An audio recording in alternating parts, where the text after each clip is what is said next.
இருவிதமான கண்கள். இது இயேசு கிறிஸ்துவுக்குள் பிரியமான என் சகோதர சகோதரிகளே, இந்த நிமிட நச்சதிக்கு இயேசுவி நாமத்தின் நான் உங்களை அன்போடு அழைக்கிறேன். இருவிதமான கண்கள். இயேசுனுடைய பணி வாழ்வை இருவிதமாய் பார்த்தார்கள். ஒரு கூட்டம் வியப்போடு பார்த்தது.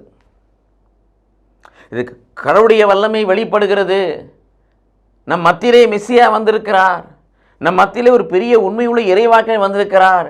கடவுள் தன் மகனை இந்த பூமிக்கு அனுப்பியிருக்கிறார் என்ற நோக்கத்தோடு அல்ல, ஒரு வியப்போடு இப்படிப்பட்ட ஆச்சரியமான காரியங்களை, இப்படிப்பட்ட அற்புதமான காரியங்களை, இப்படிப்பட்ட வல்லமை மிக்க காரியங்களை யாரும் செய்ததில்லை என்று சொல்லி வியப்போடு பார்த்தார்கள். விசுவாசத்தோடு அல்ல, வியப்போடு பார்க்குற கண்கள் ஒரு பக்கம். இன்னொரு பக்கம் இவற்றெல்லாம் பார்க்கிறார்கள். அவர்களுக்குள் பொறாமை இருந்தபடியினால் அவர்கள் வேறு விதமாக சொல்லி அவரை பார்த்தார்கள். இவர் பேய்களின் தலைவனாகிய பெயர்செபூலை கொண்டு பேய்களை ஓட்டுகிறார் என்று சொல்லி அவரை அவமானப்படுத்தினார்கள். இது இயேசு கிறிஸ்துவுக்குள் பிரியமானவர்களே, விசுவாசமற்ற வியப்புமிக்க கண்கள் ஒரு பக்கம், பொறாமை மிக்க கண்கள் ஒரு பக்கம். இந்த இரு கண்கள் நமக்கு இருக்கக்கூடாது.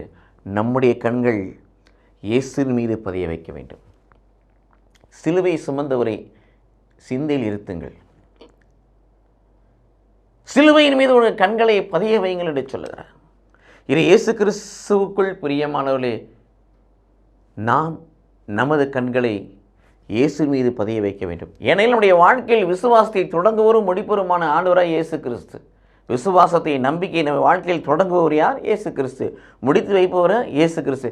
ஆகவே நம்முடைய கண்களை உலகத்தின் மீது அல்ல, பொறாமையின் மீது அல்ல, தேவையற்ற விசுவாசமற்ற வியப்பின் மீது அல்ல, மாறாக விசுவாசத்தோடு இயேசுவின் மீது கண்களை பதிய வைப்போம்.